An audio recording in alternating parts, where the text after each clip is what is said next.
두 번째로 이제 문학인데요. 네. 이제 첫 번째로 드리고 싶은 질문이 선생님의 문학은 이제 비문학처럼 텍스트 읽기를 강조하시잖아요. 네. 내용 일치를 또 강조하시고. 근데 학생들 입장에서는 이 텍스트 읽기를 강조하고 또 문학을 비문학처럼 대하고 이런 것들이 과연 어떻게 하는 것인지 궁금할 수 있거든요. 그래서 문학을 비문학처럼 대한다. 텍스트 읽기로 바라본다에 대해서 그게 어떻게 하는 건지 설명해 주실 수 있을까요? 학생들이 초등학교 때, 중학교 때, 고등학교 1학년, 2학년까지도 문학을 대할 때 스스로 생각해 본 경우가 많지 않아요. 주로 수업을 듣고 밑줄 긋고 받아 적고 혹은 잡서 시험 기간 되면 잡서 읽고 정리하고 그래 시를 봐도 스스로 읽어내기보다는 잡서에 의존해서 수업을 통해서 아 이건 이런 거구나 라고 머릿속에 넣죠. 그리고 이제 시험을 보는데 수능은 배운 작품이 안 나올 수가 있어요.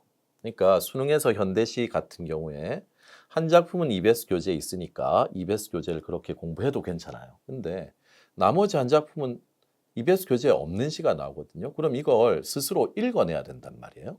근데 이게 읽어낸 습관이 안 돼 있는 학생들이 처음에 읽기에는 되게 부담스러운 거죠. 네. 제가 이렇게 읽어야 한다라고 얘기하는 것도 결국은 그런 걸 목적으로 하는 것인데 근데 그렇게 읽으면 처음 보는 시도 읽어내고 문제 푸는데 전혀 지장 없어요. 예를 하나 보여드릴게요. 예. 예. 김기림의 연륜이라는 시예요. 2022학년도 6월달 평가에 나왔던 시인데 이때도 가시는 EBS 교재에 없었던 시예요. 나시는 EBS 교재에 있었죠. 근데 제가 주로 이제 문학을 얘기할 때 항상 문학은 보기부터 봐라라고 얘기하거든요. 네, 이 세트도 보기가 있으니까 우리 34번에 보기부터 잠깐 보고 넘어오죠. 보기 한번 띄워주시겠어요? 자, 시인은 결핍을 느끼는 상황에서 새로운 가치를 발견하고 이를 통해 삶을 성찰하는 경우가 많다. 어렵네요. 다시 한번. 결핍을 느끼는 상황에서 뭔가 빠져 있어요. 그 상황에서 새로운 가치를 발견하고 이를 통해서 삶을 성찰한대요. 예컨대 연륜은 축적된 인생 경험에서 자, 대장간 유혹은 현대인이 추구한 편리함에서 결핍을 발견한 화자를 통해. 그러니까 중간엔 빼버려도 연륜은 축적된 인생 경험에서 결핍을 발견한 화자를 통해 일상에서 경험한 것들이 재해석된다면 아, 이건 축적된 인생 경험에서 뭔가 빠진 게 있는 화자인 거죠. 그죠? 네. 두 작품은 결핍된 상황에서 벗어나려는 의지를 구심점으로 삼아 시상을 전개한다. 그러니까 이 결핍된 상황을 벗어나겠다라는 것이 이 작품에 녹아있다. 정도면 이 작품에 대한 어느 정도의 배경 지식이 보기를 통해서 깔려온 거예요. 그죠? 자, 그래놓고 나서 김기림의 연륜이라는 시를 한번 봅시다. 예, 띄워주시겠어요? 예. 시간 조금 드릴 테니까 처음 보시는 분도 계실 테니까요. 한번 천천히 눈으로 한번 읽어보세요.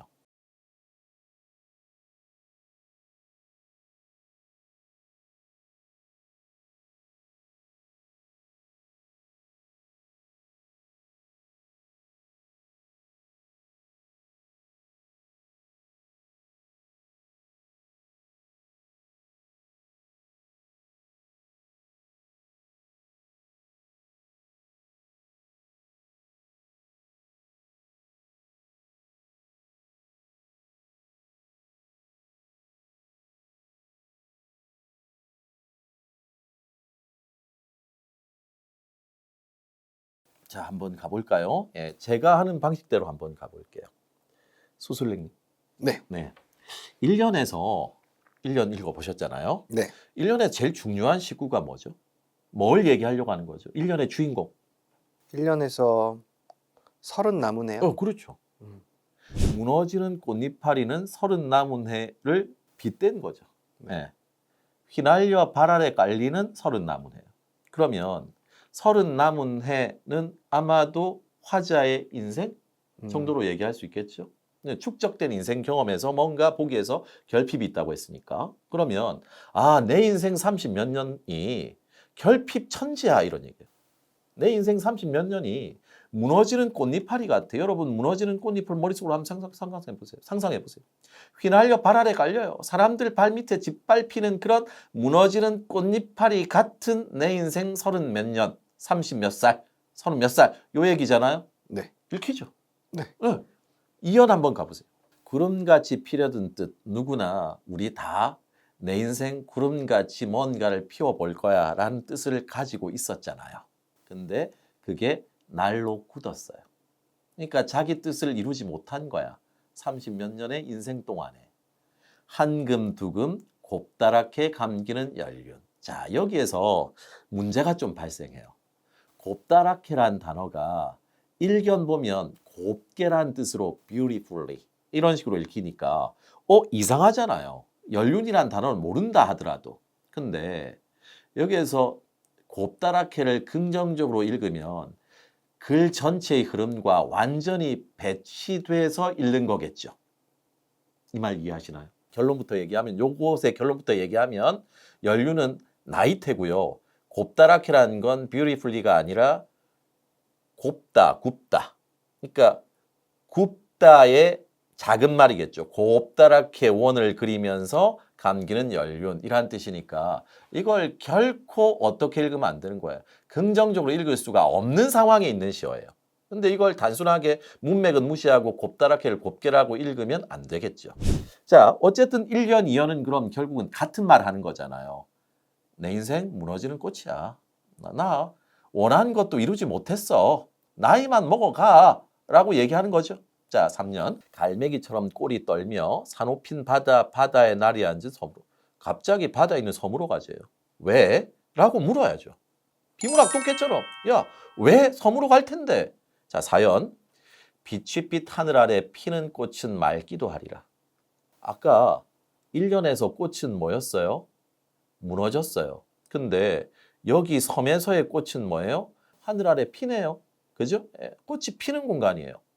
무너질 적에는 물론 모든 꽃은 다 꽃은 무너지겠죠. 무너질 적에는 그런데 1년처럼 휘날려 발 아래 깔리는 게 아니라 눈빛 파도에 적셔요. 뭔가 좀 아름답잖아요. 그러니까 자, 어쨌든 나는 어디로 가겠다? 섬으로 가겠다. 섬이란 건 이런 공간이야 라고 얘기했어요. 마지막 초라한 경력. 이때까지 내 인생. 이걸 육지에 막은 다음. 자, 그럼 이제 여러분 이렇게 생각할 수 있죠. 이 시에서 육지와 섬은 서로 대립되는 공간이겠구나 라고 정리할 수도 있겠죠. 육지에 막은 다음 주름 잡히는 그 연륜마저도 끊어버리고 나도 이제 또한 불꽃처럼 열렬히 뜨겁게 살겠다. 그럼 다시 한번 보기 한번 읽어볼까요? 시는 결핍을 느끼는 상황에서 새로운 가치를 발견하고 이를 통해 삶을 성찰한다. 연륜은 축적된 인생 경험에서 결핍을 발견한 화자를 통해 일상에서 경험한 것들이 재해석되는데 결핍된 상황에서 벗어나려는 의지를 구심점으로 삼아 시상이 전개된다. 결국 이때까지 이런 삶은 벗어나서 결핍된 내 삶 이제 벗고 이제 바다에서 정말로 뜨거운 불꽃처럼 열렬히 새로운 삶을 살아가겠어 라는 의지를 표현한 시다 정도까지가 안 돼도 70% 정도는 충분히 독해할 수 있다고요. 그 정도면 수능 문제 푼데 전혀 지장이 없거든요. 근데 학생들이 국어를 이렇게 생각해요. 비문학은 안 그렇지만 문학은 뭔가 배워야 돼. 뭔가 기억해야 돼. 공부해야 돼. 정리해야 돼. 라고 생각하니까 이렇게 하는 게 문학 공부가 아니라고 생각하는 거죠. 네, 그러니까 그냥 읽으면 아무 문제가 없는데 뭔가 배워야 되는 과정을 거쳐야 된다라고 착각하는 거죠. 이때까지 내신 준비한다고 그렇게 공부해 왔던 습관을 고3 때 버리지 못한 거예요. 근데 제가 이제 선생님의 이 방금 시인 걸 네. 보면서 뭘 느꼈냐면 네. 선생님이 비문학처럼 읽는다니까 음. 진짜 뭐 글자 그대로 사실적인 일치만을 중시하신다 이렇게 애들이 오해할 수도 있는데 제가 이 시 읽으면서 선생님이 시 읽어주시면서 제가 느낀 거는 선생님께서 뭐 곱다랗다에 대해서 긍정이 아니고 이거는 부정이다. 시의 맥락도 보시고 흐름을 봐야죠. 그리고 네. 또 섬으로 가자. 왜 갈까? 어. 하면서 궁금해도 하고 어. 결국에 텍스트를 그냥 무의미하게 그러니까 글자 그대로 뭔가 무미건조하게 보는 게 아니고 똑같이 반응하고 똑같이 호기심을 갖고 읽는 게 선생님 문학이네요. 네. 그러니까 제 입장에선 비문학처럼 읽는 거죠. 비문학을 이렇게 읽으니까. 예. 그러니까 이게 텍스트적으로 뭔가 사실일치를 중시하시긴 하지만 그게 진짜 이 텍스트가 있으니까 이거야. 이 텍스트가 있으니까 이거야. 이게 그런 아니고 맥락이 아니죠. 정말 반응하고 네. 또 정말 궁금해하면서 읽으시네요. 근데 여러분 만약에 여러분이 고3이라면 이제 학교에서 EBS 교재로 수업을 선생님이 하실 거잖아요. 근데 이렇게 한번 해보세요. 제가 어드바이스 하는 건데요. 수업하실 때 그냥 받아 적고 선생님 설명 듣고 고개 끄덕이고 하기 전에 단 10분만 시간 내서 그 시를 여러분의 힘으로 아무런 자료 없이 여러분의 힘으로 한번 읽어보세요. 그렇게 한 20편만 그렇게 연습해도 여러분들 수능에 나오는 현대시 못 읽을 리가 없어요. 다 그런 능력을 가지고 있는 거예요. 꼭 그렇게 한번 해보세요. 그러니까 이번 질문에 대한 답변은 선생님의 어떤 비문학처럼 읽는다는 건 똑같이 반응하고 똑같이 예측하고 똑같이 거죠. 호기심을 갖고 그렇게 읽는 게 선생님의 문학이라는 그런 그렇습니다. 답변입니다. 선생님 이제 두 번째 질문인데요. 이 작품은 선생님이 어떻게 읽는지, 어떻게 작품을 문학 작품을 바라보는지 이제 깨달았는데 이제 우리가 정말 깨달으셨어요? 저는 좀 교만한 것 같습니다. 어쨌든 네. 근데 이제 선지가 헷갈릴 수가 있잖아요. 이게 그 시는 잘 읽었다고 생각하는데 또 문제를 풀려고 보니까 선지 두 개의 선지 중에 헷갈려요. 이런 경우에는 어떻게 우리가 이걸 극복할 수 있을지. 그러니까요. 똑같은 거죠. 독서에서 만약에 이런 질문이 나오면 뭐라고 대답할 것 같아요, 제가? 질문을 똑바로 그렇죠. 읽어라. 문학에서도 똑같은 얘기를 할 거예요. 제대로 읽었다면. 그러니까 예를 들어서 그래 금방 나왔던 이 지문에서 34번 문제가요. 3점짜리인데 오답률이 꽤 됐던 문제예요. 34번 문제 선지까지 한번 보여주시면 적절하지 않은 것은인데 1번, 2번 선지만 한번 보시죠. 가와 관련된 거니까. 가에서 서른 남은 해를 초라한 경력으로 표현한 것은 사실적으로 맞겠죠. 화자가 자신이 살아온 인생을 변변치 않은 경험으로 재해석한 것이겠군. 별 문제 없지 않나요? 자, 2번. 가에서 불꽃을 긍정적인 이미지로 표현한 것은 어떠신가요, 여러분? 불꽃은 긍정적 이미지 맞아요. 그죠? 나도 또한 불꽃처럼 열렬히 살리라라고 얘기했으니까. 주름 잡힌 연륜에 결핍되어 있는 속성을 끊을 수 있는 수단이라는 의미로 재해석한 것이군. 그랬는데 주름 잡힌 연륜이 그럼 이때까지의 삶이라고 하세요. 이때까지 삶에 결핍되어 있는 속성. 그럼 잘 생각해 보세요. 그냥 있는 그대로 얘기하면 불꽃으로 연륜을 끊겠다라는 거 없었어요. 그죠? 시에서 불꽃으로 연륜을 끊겠다가 아니라 연륜을 끊어버리고 나도 불꽃처럼 열렬히 살겠다지 불꽃으로 연륜을 끊겠다도 아니고요. 그렇게 해서라도 답을 찾을 수 있고 두 번째, 잘 생각, 주름 잡히는 연륜에 결핍되어 있는 속성이라면 긍정적인 게 빠져 있는 거잖아요. 내 인생에 이런 것들이 있어야 되는데 이게 빠져 있어서 지금 주름 잡힌 연륜이 됐잖아요. 그럼 주름 잡힌 연륜에 결핍되어 있는 속성은 긍정적인 거죠. 그 긍정적인 것을 끊을 수 있는 수단이 불꽃이다. 이건 형식적으로 성립이 안 되는 논리예요. 그죠? 그러니까 보세요. 결국은 지문을 잘 이해하고 보면 선지도 그냥 비문학 선지하고 똑같은 거죠. 그렇게 잘 반응하면 되는데 문학이 최근에 문학이 어려워요 라고 하는 학생들이 문제를 가져와서 문학 틀린 문제를 보면 주로 이런 문제들을 틀려요. 기본적으로 뭔가 개념어나 이런 걸 몰라서 틀리는 게 아니라 제대로 소설을 제대로 못 읽거나 시를 잠깐 잘못 읽거나 해서 이런 문제들이 틀린 경우가 거의 대부분이에요. 그래서 스스로 읽는 연습을 좀 많이 하자. 그러면 다 해결될 수 있을 거다라고 저는 주로 얘기하는 편입니다. 그래서 이제 세 번째로 이제 문학 개념어에 대해 질문을 드리고 싶은데 선생님은 이 문학 개념어는 어떻게 공부하는 걸 추천하시나요? 예전의 수능, 뭐 2008년, 2009년 이런 수능에서는 개념어가 조금 중시되고 그래서 개념어를 모르면 혹시 문제를 틀릴 수 있는 그런 문제들이 문학에서도 있긴 했어요. 근데 최근의 수능, 최근 한 10년 동안의 수능을 보면 이 개념어를 몰라서 문학 문제를 틀린다의 경우는 많지 않습니다. 예. 그러니까 진짜 알아야 되는 개념어. 예를 들어 대비는 수능에서 대조란 뜻이잖아요. 반대란 뜻인데 이걸 그냥 비교한다, 비슷한 걸로 인식하면 틀릴 수 있는 그런 문제들이 있긴 하지만 예를 들어 비유, 상징, 정말로 이제 중학교 때 웬만한 학생들이 내신 공부를 하면 다 아는 개념어 정도의 수준만 가지고도 충분히 문제 풀 수 있어요. 근데 그러니까 관조 이런 개념어들이 이제 수능에 거의 안 나온다는 얘기죠. 만약에 내가 비유를 잘 몰라, 직유, 은유가 뭔지를 잘 몰라 라고 하면 개념어 공부하세요. 그렇지만 그 정도 수준이 된다라고 한다면 굳이 문학 개념어를 따로 이걸 뭐 책 한 권에 사서 강의를 개념어 강의를 이건 권하지 않습니다. 효율성에서 떨어질 거예요. 예. 만약에 모른다면 모르는 개념어가 나오면 차라리 인터넷에서 사전으로 찾아보세요. 그러면 문학 개념어 사전 이런 것들이 나와요. 그거 가지고 확인해 보셔도 별로 그렇게 어려울 것 같지 않은. 그러니까 여기에 너무 많은 시간 쓰지 않았으면 좋겠어요. 트렌드가 지났다고 봅니다. 저는. 네. 사실 그 제가 이제 이원준 강사님이랑도 네네네. 영상을 찍었을 때도 예. 이제 17학년도 이후부터는 일상 언어적인 거를 선지화해서 묻는다. 그렇기 때문에 맞습니다. 너무 깊게 들어가지 말고 음. 사전 그냥 찾아보면 된다. 네, 맞아요. 모르면 음. 똑같이 얘기하셨거든요. 네. 그러니까 결국에 트렌드가 변했다는 거를 학생들이 좀 알면 좋겠습니다.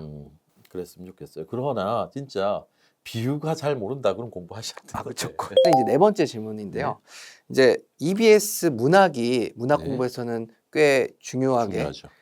다뤄지고 있는데 이제 어떻게 하면 EBS 문학을 현대식, 고전식, 현대소설, 고전소설 효과적으로 학습할 수 있을지 예. 그게 궁금합니다. 효과적으로 학습에 방점을 두시고 물어보셨으니까 제가 효과적에 맞춰서 대답할게요. 효과적. 최대한 효과적으로 설명하겠습니다. 고전 시가는요. 이때까지 수능에 나온 고전 시가의 장르를 보면 시조 아니면 가사예요. 한 번 딱 악장이 한 번 출제되긴 했어요. 근데 거의 대부분 시조 가사니까 아마 이건 올해도 마찬가지일 거예요. 그래서 EBS 작품, 고전 시가 작품을 전부 보시기보다는 시조와 가사의 전문을 찾아서 보시는 게 좋아요. 그죠? 그게 효과적인 공부 방법이 될 것 같고, 현대시 같은 경우에는 수능에 두 작품이 나면 그 중에 하나가 EBS 교재에 실려 있는 시잖아요. 근데 그래서 현대시를 열심히 공부하시는데 중요한 건 여러분들이 아까 얘기했듯이 밑줄 긋고 외우려고 해요.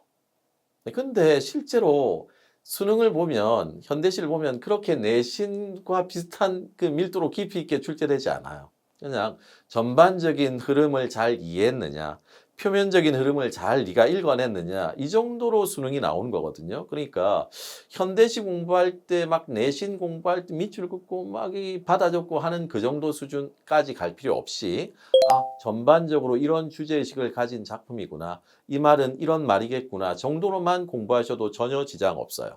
그런데 과잉으로 공부하시는 거예요. 선생님 보기에는, 제가 보기에는 고전 소설은요, 줄거리 정도를 보세요.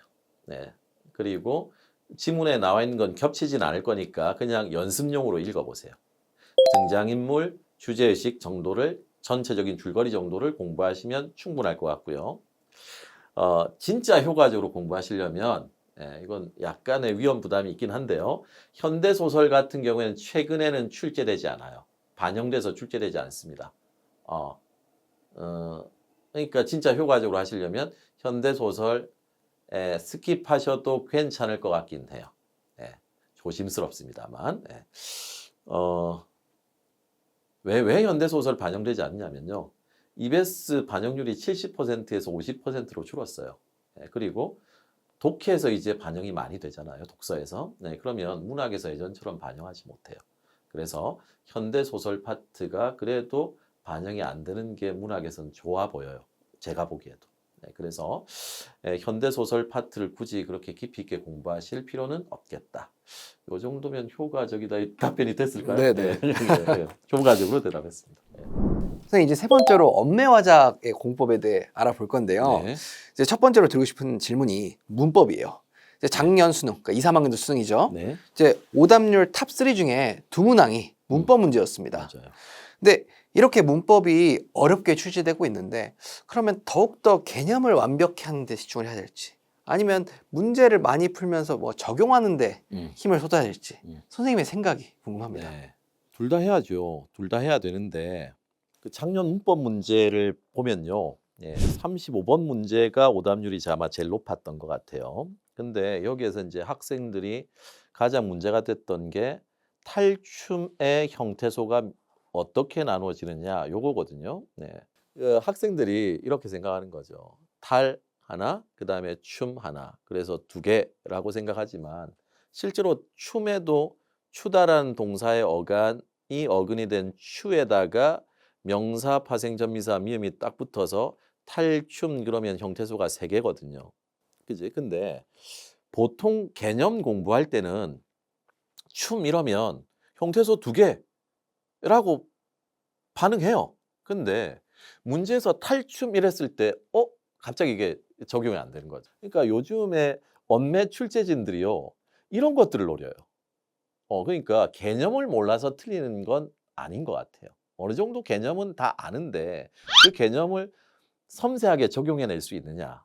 여기에서 이제 많이 학생들을 낚으려고 해요. 의도적으로라도 언매 표현 점수를 평균 점수를 좀 낮춰야 되는 현실이잖아요. 그래서 선택 과목 간의 점 차이를 좀 줄여야 되니까 언매를 이런 식으로 낚아서 출제하려고 노력을 많이 해요, 출제진들이. 39번 문제도 볼까요? 기억이 문제인데요. 네, 기억이 39번의 답이 1번인데 기억에는 필수적인 부사가 생략된 안긴 문장이 있고 라고 했어요. 근데 기억에 안긴 문장이 크게 2가지가 있죠. 내 친구가 보낸 이 책을 수식하는 관형절이 하나 있고요. 제 시간에 받기를 이라는 제 시간에 받기라는 목적어 역할하는 명사절이 하나 있어요. 근데 학생들이 이런 문제 나왔을 때 주로 그냥 명사절이냐 관형절이냐 이런 것만 공부하지 갑자기 필수적 부사어까지가 여기에 툭 나오니까 학생들이 당황스러운 거죠. 필수적 부사어를 따로 그냥 물어봤다면 애들이 풀었을 텐데 여기에 갑자기 물어보니까 필수적 부사어가 뭐지? 라고 생각하게 되는 거예요. 필수적 부사의 개념은 알지만 여기에서 내 친구가 보내다. 그럼 책을 내 친구가 보내다는 3자리 서술어거든요. 나에게라는 필수적 부사어가 생략된 거예요. 근데 그런 개념들을 여기에서 읽어낼 수 있어야 되는데 필수적 부사어란 개념을 모르진 않아요. 근데 여기에 적절하게 적용이 잘 안 되는 거죠. 그래서 언매 선택자들 올해 이제 현장에서 보니까 작년보다 언매 선택자들이 훨씬 더 늘었어요. 예. 전체적으로 이제 한 5대5 정도 되지 않을까. 예, 그 정도 제가 지금 예측을 하는데 언매 선택하는 학생들은 개념도 정확하게 보시되 문제를 좀 많이 풀어보셔야 될 것 같아요. 올해는 특히. 그래서 이런 것까지 얘기하면 기출 문제는 당연히 풀어보셔야 되고 기출평가원, 그다음에 EBS 교재에 있는 문제들을 풀어보셔야 되고요. 그다음에 아마 그 각종 사설 모의고사에서 출제하는 것 중에 언매 엔제 이런 문제집이 있을 거예요. 이때까지 누적된 문제집. 그런 문제집 풀기도 아마 괜찮을 것 같다. 그래서 개념이 어느 정도 정리되고 있으면 그런 문제들을 좀 많이 풀어서 적응하는 훈련을 좀 해야 될 것 같다. 그래야 언매 선택한 보람이 있겠다라는 생각을 합니다. 그렇게 한번 해보세요. 저는 이제 개인적으로 음. 이제 수학 22번, 30번보다도 음. 문법을 싫어했어가지고 음. 너무 재미가 없더라고요, 저는. 아. 그래서 제가 이제 학생들이 가끔 이런 질문을 할 때가 있어요. 문법 그거 개념만 완벽하게 하면 그 되는 거 아니냐? 왜 그렇게 뭐 문제를 많이 풀라고 하고 그러냐? 근데 저는 그거 얘기할 때마다 제가 우선 문법을 너무 힘들어했던 네. 입장이라 아니 이렇게 함정을 파고 이렇게 평가원이 학생들을 괴롭히는데 문제를 풀면서 그렇게 함정에 많이 당해도 보고 네, 이게 맞아요. 필요하지 않나? 저는 이제 그래서 문제를 중반기 하반기에 많이 풀라고 얘기를 음. 하거든요. 특히나 요즘 같은 분위기면. 네. 그러니까 평가원의 입장에서는 선택 과목을 만들어 놓고 선택 과목 간의 점차가 작년엔 4점이 났잖아요. 근데 제가 보기에 올해는 더 날 수 있을 것 같아요. 그러니까 이걸 줄이려면 결국은 화작은 계속 쉽게 내고 언매는 낚아서라도 점수를 낮춰야 이게 비슷해져요. 그러니까 계속해서 여러분 낚을 거예요. 그러니까 낚이지 않기 위해서는 문제들을 많이 풀어봐야 돼요. 예, 진짜. 선생님 이제 두 번째로 화작에 대해 좀 네, 질문 화작. 드릴 건데 예. 뭐 화작이 쉽다고는 하지만 그래도 수능에서 한 문제 틀리면 또 치명적이잖아요. 치명적이죠. 그래서 어떻게 하면 이 화작도 안정적으로 좀 담아줄 수 있을까? 이제 거기에 대해 고민을 많이 네. 할 텐데 여기에 대한 답변이 궁금합니다. 예, 뭐 화작이 그렇게 어렵게 출제될 분위기는 아닌 것 같아요. 뭐 제가 섣불리 예측하는 것일 수도 있는데, 근데 화작은 정말로 선택했으면 다 맞히지 않으면 의미가 없어요. 예, 그럼 어떻게 할 것이냐? 여러분들이 화작을 틀린 이유를 잘 생각해 봐야 돼요. 시간을 충분히 주고 잘 읽으라고 하면 화작 틀릴 사람 거의 없어요. 근데 이런 강박관념을 가지고 있습니다. 화작 선택했으니까 빨리 풀어야 돼. 빨리 풀고 빨리 독서, 문학에 시간 확보해야 돼. 그래서 의도적으로 막 마구 빨리 풀어요. 예, 그러다 보면 미스가 나서 한두 문제씩 틀리는 게 화작이에요. 그래서 제가 화작 선택자분들에게 얘기하고 싶은 건 일단 정확하게 푸는 연습부터 하세요. 예. 그리고 그게 조금 익숙해지면, 그러니까 꾸준하게 중후반기쯤 되면 하루에 한 10분 정도, 15분 정도 시간 내셔서 화작 세트를 일주일에 그래도 두세 번 정도는 꾸준하게 풀어보세요. 그렇게 꾸준하게 매일 똑같은 유형들을 풀어보시면 저절로 스피드가 나게 돼 있어요. 그러니까 그렇게 해서 속도를 올려야지. 빨리 무조건 풀어야 되라는 강박 속에서 화작을 빨리 풀려고 하다 보니까 실전에서도 망치는 거예요.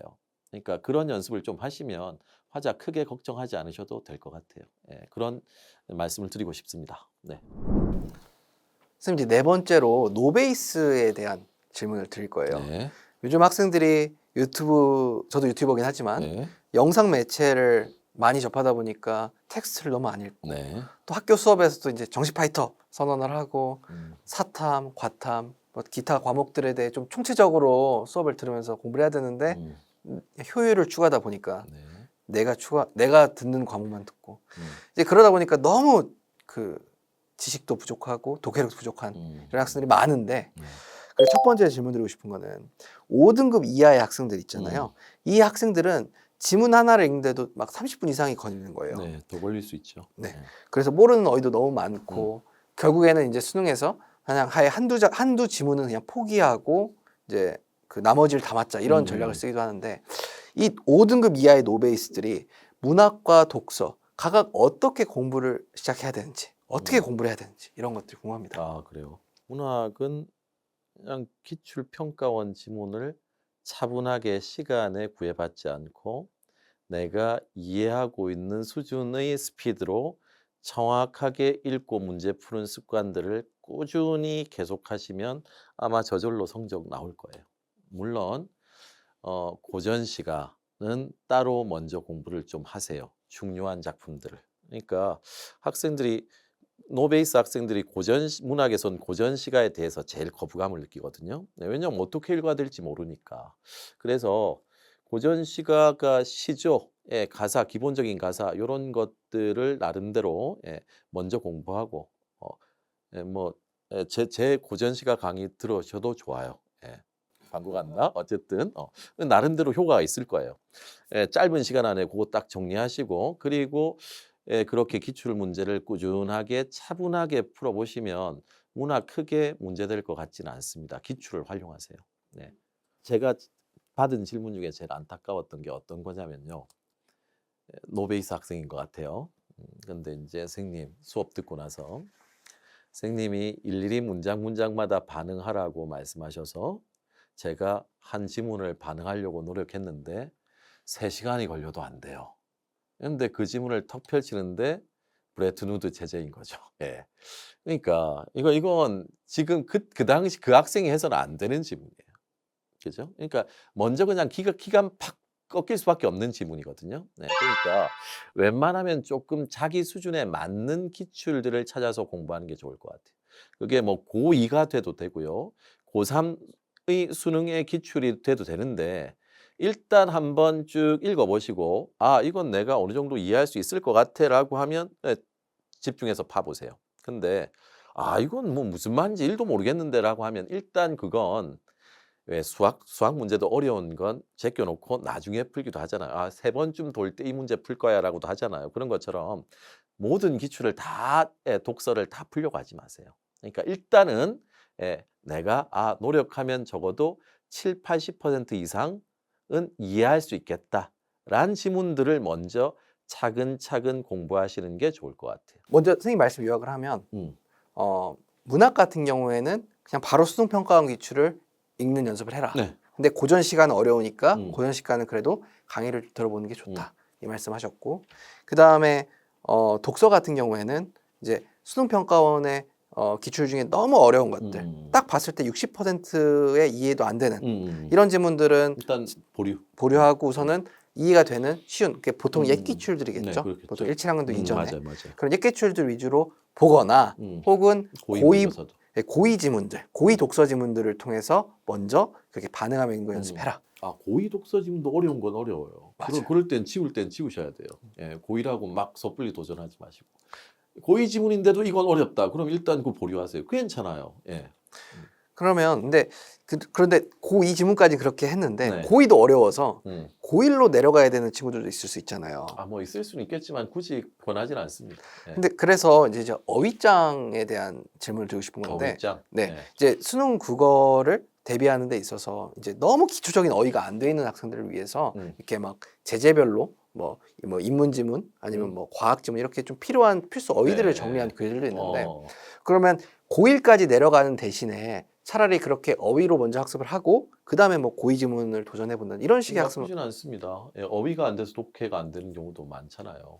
그 단어만 딱 설명한 게 아니라 문장 속에서 그걸 설명하고 있는 책이라면 가치 있다고 생각합니다. 그래서 저는 이게 수능이라는 게 1년 시험이 아니고 막 2년, 3년 시험이라고 한다면 뭐 굳이 어휘장까지 볼 필요 없이 그냥 지문 안에서 많이 접해보면 된다고 생각은 하지만 수능이 1년 안에 우리가 국어의 성적을 내야 되기 때문에 고1까지 내려가면 너무 시간이 많이 걸리니까 이제 고의 지문을 볼 수 있는 실력을 어휘장 같은 걸로 만들어서 그 다음에 이제 고의 지문을 도전해보는 걸 저는 추천을 하는 편입니다. 네. 이제 두 번째 질문인데 네. 노베이스 학생들은 항상 딱 정해주길 원해요. 그래서 선생님의 이제 커리큘럼이 이제 수급김부터 장 클래스까지 있잖아요. 뭐 중간에 강화 클래스도 있지만 그래서 어떻게 선생님 커리를 이용해서 그렇게 노베이스를 탈출하고 1, 2등까지 갈 수 있는지 좀 이거를 강의들을 좀 말씀하시면서 딱 정해주실 수 있을까요? 일단 뭐 제 교재의 가장 기본은 수국김입니다. 수능 국어를 어떻게 대해야 할 것인가, 시는 어떻게 반응하고 뭐 소설은 어떻게 반응하고 시문은 어떻게 읽어야 할 것인가를 짧게 설명한 거니까요. 그거를 정확하게 이해되는 수준에서 들어주시면 이게 기본인 것 같아요.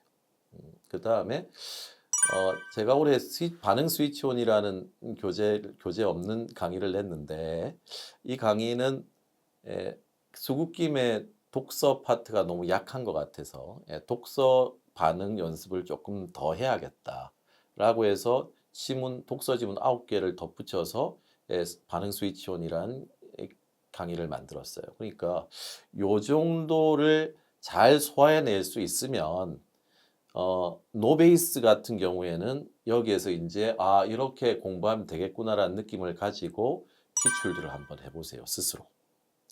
선생님, 제가 반응 스위치온에도 이런 거 있으니까 이제 경제 지문 한번 골라서 읽어보세요. 이렇게 과학 지문 구성되어 있으니까 이제 과학 지문도 이렇게 한번 골라서 읽어보세요라고 얘기하거든요. 그러니까 그런 식으로 한번 해보세요. 그래서 기출이 어느 정도 내 손 안에 좀 들어온다라는 느낌이 되면 그러면 이제 뭐 1클래스 이렇게 이제 순서대로 가면 나쁘지 않을 것 같다라는 생각이 들고, 문학 같은 경우에는 아까 얘기했듯이 강조하네 지금 고전시가 파트, 요 파트는 그래도 스스로 공부하기보다는 조금 도움을 받는 게 아마 여러분한테 좋을 거예요. 그렇게 공부하시면 일단 노베이스 탈출의 기본은 이제 구축했다라고 얘기할 수 있을 것 같습니다. 그 방금 선생님 수급김이랑 반응 스위치온 하고 그다음에 뭐 고의 모의고사든 아니면 기출이든 수능평가원 기출이든 좀 쉬운 거 보고 그 다음에 일치 클래스로 가는 자신 있으면 이제 가는 건데 문학 같은 경우에는 선생님의 고전 시가를 하고 그 다음에 기출 문제를 먼저 풀어보고 일치 클래스 가는 건가요? 그렇죠, 괜찮아. 아니 바로 일치 클래스로 가는 거는 좀 웬만하면 한번 기출을 한번 돌려보는 게 좋을 것 같기도 해요. 스스로의 힘으로. 스스로의 힘으로. 네, 알겠습니다. 근데 이제 마지막으로 네. 정말 길긴 하지만 이제 고1, 고2 학생들 좀 챙겨주고 싶어서 아 예, 고1, 고2. 이제 고1, 고2 학생들이 이제 수능 국어를 이제 한 고2쯤부터는 본격적으로 대비를 시작하잖아요. 네. 이 학생들은 어떤 관점으로 수능 국어를 좀 대비를 해야 될지. 일단 수능은 독해력이 없으면 성적 상승이 어려워요. 네, 그래서 아까 얘기했듯이 금방 얘기했듯이 노베이스가 하듯이 수국김이나 뭐 반응 스위치온처럼 이런 걸 기반으로 해서 진짜 만약에 정말로 정시 파이터 선언을 했다면 정말로 기출을 자기 힘으로 그렇게 읽어내는 연습들이 있어야 돼요. 예.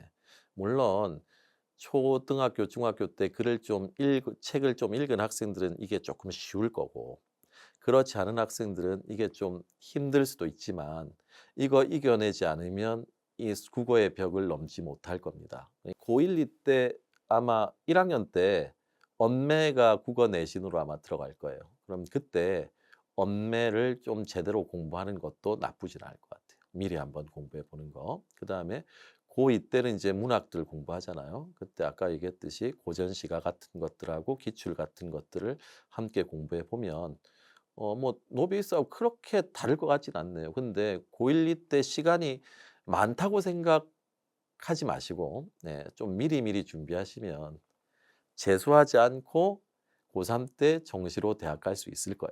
예, 그러니까 그렇게 좀 준비했으면 좋겠습니다. 저도 여기에 대해서 좀 말씀드리고 싶은 예.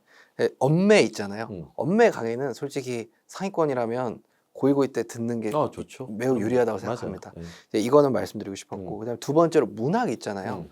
사실 문학 같은 경우에도 이제 그 고2 때 그래도 기출 문제를 한번 떼고 그리고 고전 시간까지 그렇게 하고 고3에 올라가면 이제 고3에서는 편하죠. EBS 작품들 네, 뭐 맞아요. 공부하고 네. 이렇게 좀 기출은 이제 반복을 하는 거니까 맞습니다. 여유가 있잖아요. 매우 여유가 있죠. 그래서 저는 1순위로 언매가 1순위지만 2순위로 좀 문학 기출 정도 풀어보는 음. 거라고 생각하고 이제 3순위로는 독서인데 음. 이게 특히 정시 파이터 학생들이 너무 인강을 고2 때부터 들으려고 해요.